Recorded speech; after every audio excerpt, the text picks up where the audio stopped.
Hi everyone, welcome to Torah on Demand. I'm Rabbi Yael Ridberg.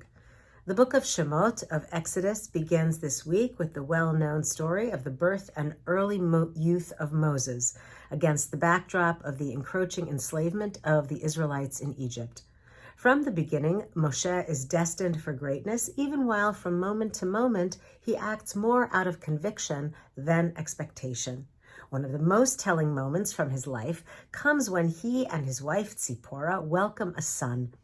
He calls him Gershom, a composite of the words ger and sham, meaning I have been a stranger, ger, sham, in a foreign land.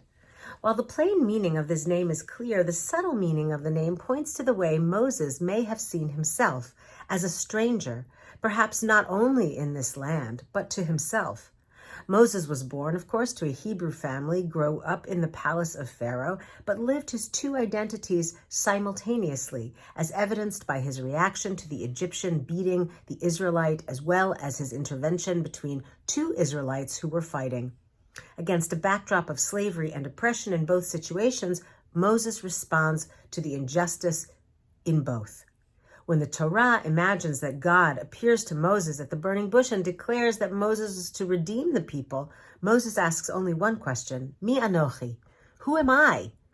Moses is asking, who am I to lead the people? But also, perhaps he is asking of God, who am I? How did I get here? What were the important moments of my life that led me to this moment of divine encounter and mission? God's reassuring response of Ki eyeh imach, I will be with you, precedes and echoes the notion of who, what, where, and when God is.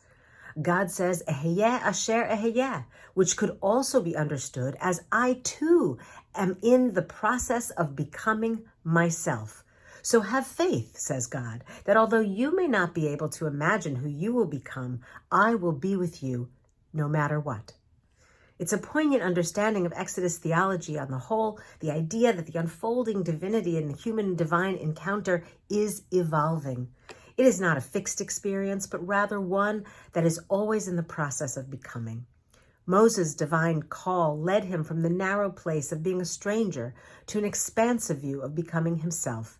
We will see his uncertainty and insecurity transform into confidence and strength. The man who asked God to make someone else his agent, his leader, will later emerge as the embodiment of justice and redemption. If in our past we might not have been able to imagine who we would become, a certain kind of self-confidence propelled us forward, or we followed our dreams to seek out our future. We can see how we have changed since the days of our youth, and we can count how the years have flown by even while the days seem to last forever. As we turn to the story of origin of the Jewish people, we might also look at the path of our own story. What might we need now to acknowledge we have actually become ourselves, even if we don't remember or resemble who we were a lifetime ago? Shabbat Shalom. Thanks for joining me. See you next time.